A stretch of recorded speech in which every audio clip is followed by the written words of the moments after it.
বিশ্বনবী ফাতেমারে বললেন, ফাতেমা, আলী কোথায়? ফাতেমা বলল, আপনার জামাই আলী আমার সাথে ঝগড়া করে বাইরে গেছে। বিশ্বনবীর চেহারাটা আগুনের গোলার মতো লাল হয়ে গেল। বিশ্বনবী ডেকে বললেন, ফাতেমা, তুমি বিশ্বনবীর মেয়ে হতে পারো, কিন্তু আলী তোমার স্বামী।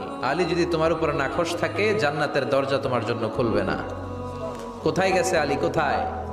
বললেন যে মসজিদে নববীতে গেছে। বিশ্বনবী যে দেখলেন বালির উপরে আলী শুয়ে আছে।